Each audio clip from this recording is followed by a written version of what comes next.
ನಮಸ್ಕಾರ ಎಲ್ಲರಿಗೂ ರಾಜಶ್ರೀ ಕುಕ್ಕಿಂಗ್ ಚಾನಲ್ಗೆ ಸ್ವಾಗತ. ನಾನು ಮಮತಾ ಬಸವರಾಜ್. ಈ ದಿನ ನಾನು ತುಂಬಾ ಟೇಸ್ಟಿಯಾಗಿ ಸಿಂಪಲ್ ಆಗಿರುವಂತಹ ಈವ್ನಿಂಗ್ ಸ್ನ್ಯಾಕ್ಸ್ ಆಲೂ ಬೋಂಡಾ ರೆಸಿಪಿನ ಮಾಡ್ತಾ ಇದ್ದೀನಿ.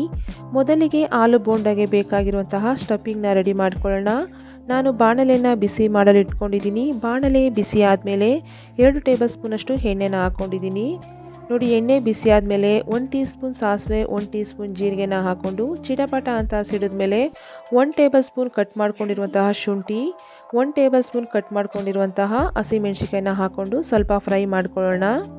ನೋಡಿ, ಇದು ಸ್ವಲ್ಪ ಫ್ರೈ ಆದಮೇಲೆ ಒಂದು 3 ಲಾರ್ಜ್ ಸೈಜ್ ಈರುಳ್ಳಿನ ಸಣ್ಣದಾಗಿ ಕಟ್ ಮಾಡ್ಕೊಂಡು ಹಾಕ್ಕೊಳ್ತಾ ಇದ್ದೀನಿ. ಹಾಗೆ ಸ್ವಲ್ಪ ಕರಿಬೇವು, ಸ್ವಲ್ಪ ಇಂಗು, ಚಿಟಿಕೆ ಉಪ್ಪನ್ನು ಹಾಕ್ಕೊಂಡು ಈರುಳ್ಳಿನ ಸ್ವಲ್ಪ ಫ್ರೈ ಮಾಡ್ಕೊಳ್ಳೋಣ. ತುಂಬ ಜಾಸ್ತಿ ಫ್ರೈ ಮಾಡೋದ್ರಿಂದ ಬೇಡ, ಸ್ವಲ್ಪ ಕ್ರಂಚಿಯಾಗಿಯೇ ಇರಬೇಕು. ಅಲ್ಲಿವರೆಗೂ ನಾವು ಈರುಳ್ಳಿನ ಫ್ರೈ ಮಾಡ್ಕೊಳ್ಬೇಕು. ಈ ರೀತಿ ಆಲೂ ಬೋಂಡನ ಒಮ್ಮೆ ಮಾಡ್ಕೊಳ್ಳಿ, ಟೇಸ್ಟ್ ಅಂತೂ ತುಂಬಾ ಸೂಪರ್ ಆಗಿರುತ್ತೆ. ಈವ್ನಿಂಗ್ ಸ್ನ್ಯಾಕ್ಸ್ ಏನಾದ್ರು ತಿನ್ನಬೇಕು ಅನ್ನಿಸ್ದಾಗ ಸಂಜೆ ಟೀ ಟೈಮ್ಗೆ ಈ ರೀತಿ ಸ್ನ್ಯಾಕ್ಸ್ನ ಮಾಡಿಕೊಂಡ್ರೆ ತುಂಬಾ ಪರ್ಫೆಕ್ಟ್ ಆಗಿರುತ್ತೆ. ಹಾಗೆ ತುಂಬಾ ಟೇಸ್ಟಿಯಾಗೂ ಕೂಡ ಇರುತ್ತೆ. ಇದಕ್ಕೆ ನಾನು ಒಂದು ಅರ್ಧ ಟೀ ಸ್ಪೂನಷ್ಟು ಅರಿಶಿನ ಹಾಕ್ಕೊಂಡಿದ್ದೀನಿ. ಇವಾಗ ನಾನು ಒಂದು 4 ಆಲೂಗಡ್ಡೆನ ಬೇಯಿಸಿ ಸಿಪ್ಪೆ ತೆಗೆದು ಸ್ಮ್ಯಾಶ್ ಮಾಡಿ ಇಟ್ಕೊಂಡಿದ್ದೆ, ಅದನ್ನು ಕೂಡ ನಾನಿಲ್ಲಿ ಹಾಕ್ಕೊಳ್ತಾ ಇದ್ದೀನಿ. ರುಚಿಗೆ ತಕ್ಕಷ್ಟು ಉಪ್ಪನ್ನು ಹಾಕ್ಕೊಂಡು ಇವಾಗ ಮಿಕ್ಸ್ ಮಾಡ್ಕೊಳ್ಳೋಣ.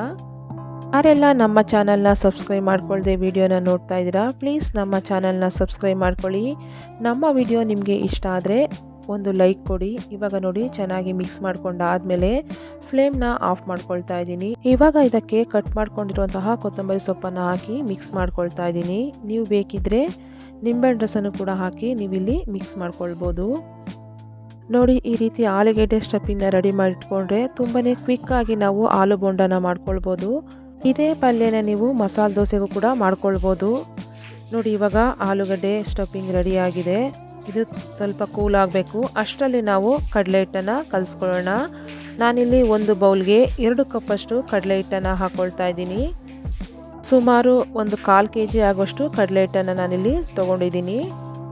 ಇದಕ್ಕೆ 1 ಟೇಬಲ್ ಸ್ಪೂನಷ್ಟು ಅಚ್ಕಾರದ ಪುಡಿನ ಹಾಕ್ಕೊಳ್ತಾ ಇದ್ದೀನಿ. ನೀವು ಖಾರ ನೋಡಿ ಹಾಕ್ಕೊಳ್ಳಿ, ಯಾಕಂದರೆ ನಾವು ಪಲ್ಯಕ್ಕೂ ಹಸಿಮೆಣಸಿನ್ಕಾಯಿ ಹಾಕಿರೋದ್ರಿಂದ ಇಲ್ಲಿ ನೀವು ಖಾರ ನೋಡಿ ಅಚ್ಕಾರದ ಪುಡಿನ ಹಾಕ್ಕೊಳ್ಳಿ. ರುಚಿಗೆ ತಕ್ಕಷ್ಟು ಉಪ್ಪನ್ನು ಹಾಕ್ಕೊಳ್ತಾ ಇದ್ದೀನಿ.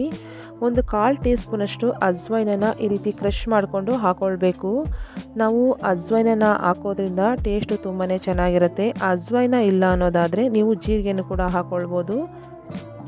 ಇವಾಗ ನಾವು ಸರಿಯಾಗಿ ಒಂದ್ಸರಿ ಮಿಕ್ಸ್ ಮಾಡ್ಕೊಳ್ಳೋಣ. ನಿಮಗೆ ಇನ್ನೂ ಸ್ವಲ್ಪ ಕ್ರಂಚಿಯಾಗಿ ಬೇಕು ಅನ್ನೋದಾದರೆ ನೀವು 1 ಟೇಬಲ್ ಸ್ಪೂನಷ್ಟು ಅಕ್ಕಿ ಹಿಟ್ಟನ್ನು ಕೂಡ ಹಾಕ್ಕೊಳ್ಬೋದು. ನಾನಿಲ್ಲಿ ಬರೀ ಕಡಲೆ ಹಿಟ್ಟನ್ನೇ ಹಾಕ್ಕೊಂಡು ಮಾಡ್ಕೊಳ್ತಾ ಇದ್ದೀನಿ, ಅಕ್ಕಿ ಹಿಟ್ಟೇನು ಸೇರಿಸ್ಕೊಂಡಿಲ್ಲ. ಇವಾಗ ಸ್ವಲ್ಪನೇ ನೀರನ್ನು ಹಾಕ್ಕೊಂಡು ಹಿಟ್ಟನ್ನು ಕಲಿಸ್ಕೊಳ್ಳೋಣ. ಬೋಂಡಾ ಹಿಟ್ಟಿನ ಅದಕ್ಕೆ ಕಲಿಸ್ಕೊಳ್ಬೇಕು.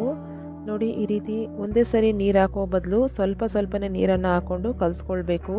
ನೋಡಿ, ಈ ಕನ್ಸಿಸ್ಟೆನ್ಸಿಲಿ ನೀವು ಕಲಿಸ್ಕೊಂಡ್ರೆ ನಿಮಗೆ ತುಂಬಾ ಪರ್ಫೆಕ್ಟಾಗಿ ಬೋಂಡ ಬರುತ್ತೆ. ನೋಡಿ, ಈ ರೀತಿ ಫ್ಲೋಯಿಂಗ್ ಕನ್ಸಿಸ್ಟೆನ್ಸಿ ಇರಬೇಕು. ಇಷ್ಟು ಕಲಿಸ್ಕೊಂಡ್ರೆ ಸಾಕು. ಇವಾಗ ನೋಡಿ, ಪಲ್ಯ ತಣ್ಣಗಾಗಿದೆ. ಇದನ್ನು ನಾನು ಉಂಡೆಗಳನ್ನಾಗಿ ಮಾಡಿಟ್ಕೊಳ್ತಾ ಇದ್ದೀನಿ. ನೋಡಿ, ನಿಮ್ಗೆ ಯಾವ ಸೈಜಲ್ಲಿ ಬೇಕೋ ಆ ಸೈಜಲ್ಲಿ ನೀವು ಉಂಡೆನ ಮಾಡಿಟ್ಕೊಳ್ಳಿ.